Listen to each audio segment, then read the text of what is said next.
Salutare mai bun și bine vă regăsit la un nou episod din Legends of Eidolon. Eu sunt Zamizor împreună cu Sebi aici pe fundal. Ne jucăm de 15 ore. Vreau să vă arăt că am făcut aproape 1200 de ore pe Legends of Eidolon. Deci încă suntem bine. Poate o să fac un clip legat de care este progresul în primele 1000 de ore. Vreau să merg să rupeți butonul de like neapărat în momentul ăsta pentru acest episod nebun. Sebi, zici și tu ceva, Sebi. Da, bună dimineața, Zesami. Bun, asta zic. Deci, a fost evenimentul de Paști. Cred că vă aduceți cu toții aminte că dacă vă uitați aici sau vă picau niște ouă pe jos. Bun, aici în mapul nu erau niște ouă exact în locul ăsta și poate sper că mai este o șansă ca să fie câteva persoane care să mai aibă ceva ouă rămase prin inventar și sper că le-ați păstrat în speranța că poate o să aflați pe parcurs care este treaba cu ele și că nu știți ce se întâmplă și ce se face cu ele. Astăzi trebuie să reechipăm puțin Maestro, clasa secretă practic, este Journeyman prima oară și după aia este Maestro. Trebuie să mergem cu el în lumea a patra pentru că nu am mai stat așa de mult. Păi dar nu contează, Sebi, că a făcut deja Rafa clip despre clasa secretă, deci e ok. Bun.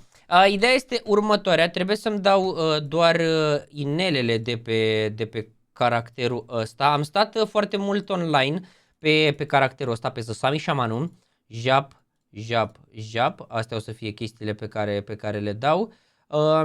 Am făcut deja toate clasele noi, gen efectiv toate clasele noi le-am făcut pentru că e update-ul ăsta nou de acum ceva timp și...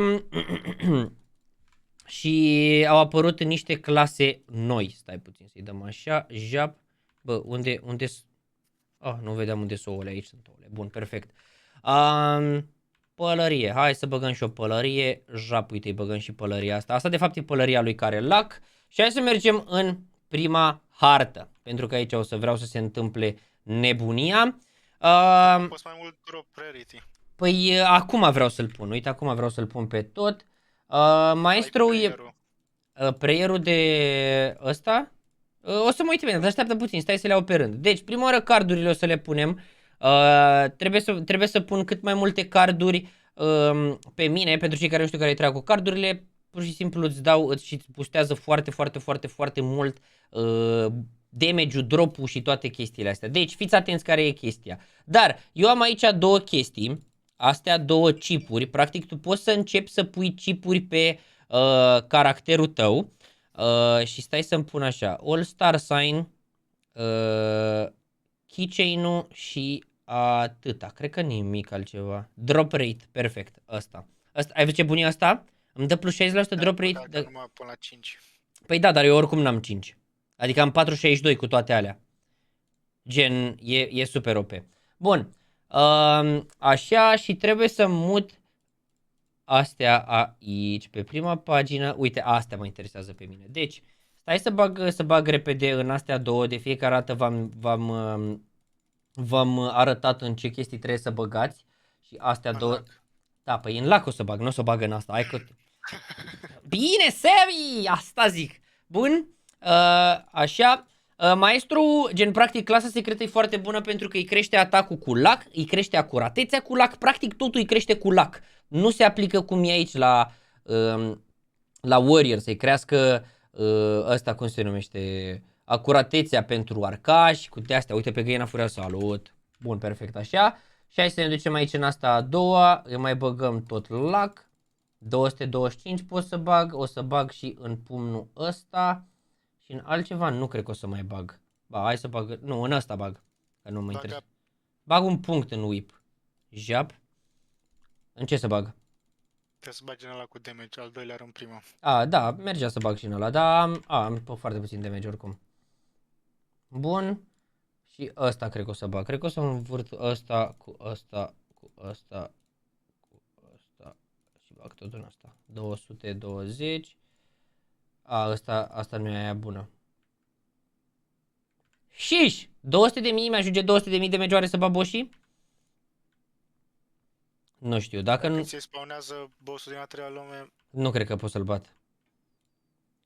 Stai să le resetez. Stai să le resetez și le fac din nou că m-am grăbit. Că am zis să fac repede pe episod să vadă și oamenii. Dar lasă.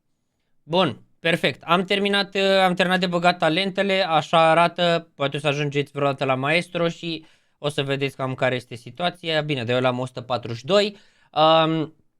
Bun, perfect. Vreau să mai iau de aici o singură chestie, vreau să iau ăsta și hai să mergem. O să-l duc aici în prima hartă și de obicei eu le spawnez aici dreapta sus. Hai să vedem. Dar o să pun așa, o să-mi pun shrine-ul ăsta și ăsta pentru că mă ajută destul de mult și o să fac acum o chestie și hai să vedem ce drop am. Practic ar trebui să am un drop mai bun decât... Sper minim 5. 5 fix. 5 fix. 5 în capul avem. E perfect, e bine, e ce trebuie. Bun. Și acum fiți atenți. Poate vi s-au spawnat niște de-astea, uite, chestii de-astea de aici, jap, ceva de genul ăsta. Și n-a știut care-i treaba cu ele. Ei bine, o să vă arăt eu care-i treaba cu ele și poate o să țineți minte pentru eventul următor. O să spawnez câte 100 deodată pentru că nu vreau să-mi dea crash jocul, sincer. Că dacă îmi dă crash, practic o să dispară toți mobii și o să fie jale. Din chestiile astea pică foarte multe candy-uri. Jap. Avem așa, avem cât sunt de mulți, dăm un dăsta și ia uite câte acadele, tată. Ia uite câte acadele. Deci am intrat cu 0. Am venit cu 0 acadele și hai să vedem de câte o să facem rost. Ai făcut peste 10. Am făcut peste 10? Nu pot să cred. Crezi tu că am făcut de peste 10? Uite-l pe TJ Miles. Aveai TJ Miles aici lângă mine. Și el se joacă, dar noi la Survivor sau... Păi nu, că gata, l-au dat afară de la Survivor. Deci am făcut 189 din primele, doar din mai puțin de 100. Hai să mai spawnăm 100. Ia uite, a venit TJ Miles și mă întreabă ce faci, cap de ou. Be careful, bro. Be careful, bro. Ce terena sunt. Așa, bun. Mai băgăm acum încă 100. E destul de satisfăcător ce vedeți aici. De asta am și zis să fac clipul. Să vedeți cam cum se fac rost și de acadele și de chestii astea din anumite eventuri. Jap 1, 2, 3. Jap, băgăm 2-ul, îi dăm una, îi dăm una, îi dăm una. Și mai dăm una pe jos. Jap, le luăm pe toate. Îi dăm o de-asta. Nu știu dacă poate să pice și de 12 ore. Păi uite, mamă, 300! Holy Sebi! Nu, cred că o să fac, Zi câte fac, Sebi. Deci fii atent. 400. Deci nu, vreau să-mi zici număr exact. Dacă înghicești numărul exact, bă, du-te de aici. Dacă înghicești numărul exact, o să îți iau 2000 de gemuri. 2000 de gemoase? 2000 de gemoase dacă nimerești numărul exact de... Deci... Sebi, 837. 837. Ăsta e locked De in. oră. Da, exact, de o oră, exact. Deci 837. Deci dacă Sebi ghicește, o să-i dau 2000 de gemuri. Dar poate să fie 2 plus 2 minus. Nu știu ce să zic. Nu știu ce să zic, Serbation. Dar voi vedeți câte carduri sunt? Sunt efectiv insane de multe carduri. Îmi place ce văd. O, nu înțelegeam eu ce lipsește. Da, mă, da. Asta zic. Când faci următorul vlog pe Idleon? Acum. Salută vlogul. 600. Sebi, există o probabilitate. Există o probabilitate, Serbation. Există o probabilitate ca să pice 837. 837, ai zis. O să mă uit după aia pe clip. Bine, dacă suntem aproape. Dar s-ar face bine, Sebi, cu vreo 2000 de gemoase. Bun, și mai dăm una. Jap, jap, jap. Slash dance, asta zic, tată. Nu o să mă uit. Hai să vedem dacă are noroc, Sebi. Nu înțelegeam eu ce lipsește, nu e muzică, nu e nimic. Bun. Cred că trebuie să vin și eu aici să... Ia uite-l pe Manele King. Nu puneți întrebări de ce îl cheamă așa. Cred că îi plac manelele lui Sebi. Și, Sebi? Ești pregătit? 837. Mă bag la somn. Dacă e 836, eu mă bag la somn. Ai fost destul de aproape. 700. 800. Zicem 800. Da, e bine. Hai la thumbnail, băieți. Bun. Bun, hai să vedem. Trebuie să spawnăm niște boși. Uite, ne-a picat Big Hour. Jap. Practic, hai să vedem câte gemuri ne pică. Deci eu am 4 gemuri. Și fii atent. O să spawnez câte... Nu știu câte o să spawnez. O să spawnez... Oh, dar nu... Mamă, nu-i dau one hit? Bine. Oh, e prima oară când îmi pică pantalonii aia. N-am deloc pantalonii aia. Dar îmi pică golden plupuri, e bine. Bun. Vedeți, ăștia spawnează boși. Prea mulți boși. Prea mulți boși deodată? Vezi că, de fapt, ție nu-ți dă insta-kill, nu? Bossul în a treia lume. Nu ar trebui să-mi dea insta-kill, sincer. 1, 2... O să spawnez câte 10 deodată.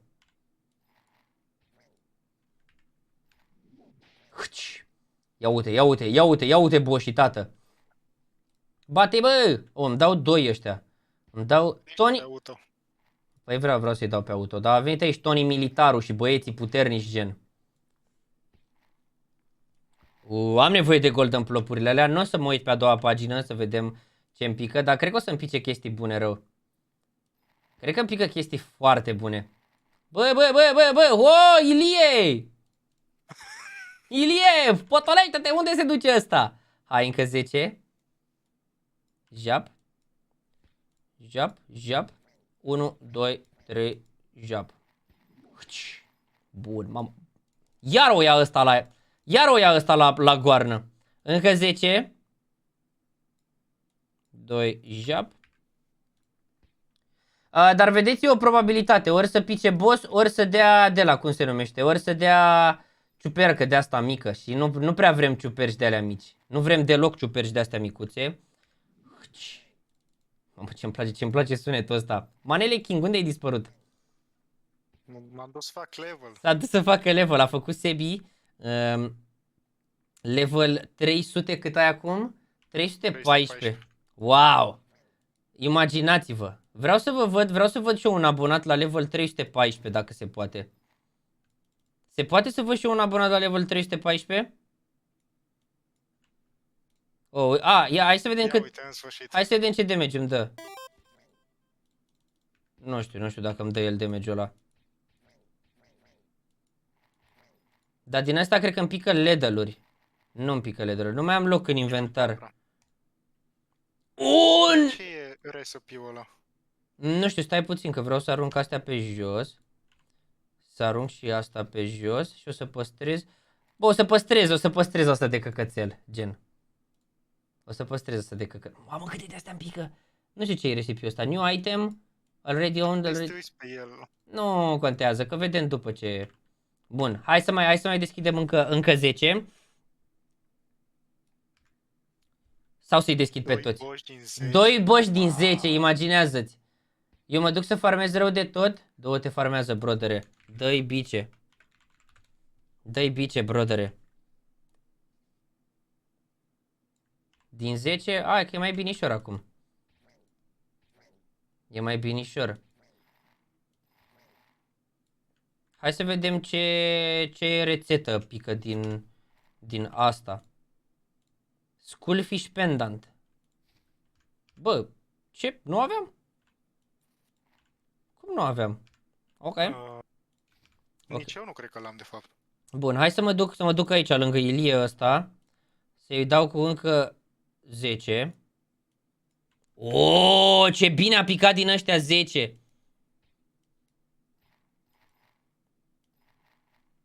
Bun. Vedeți, ăsta se bate puțin mai greu. Ăsta e bossul din lumea a treia.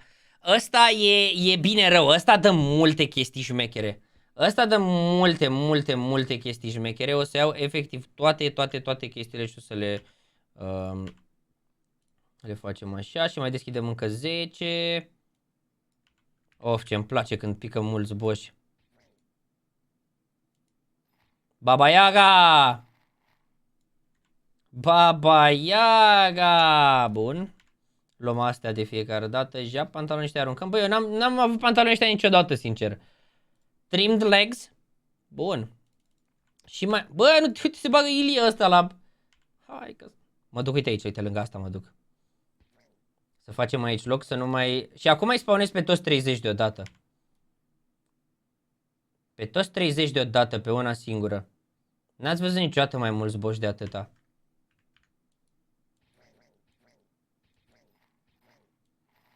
Wow, ce multe gemuri. Da, câte gemuri crezi că au picat? Zi, Sebi, câte crezi că au picat? Peste 2. Peste 2?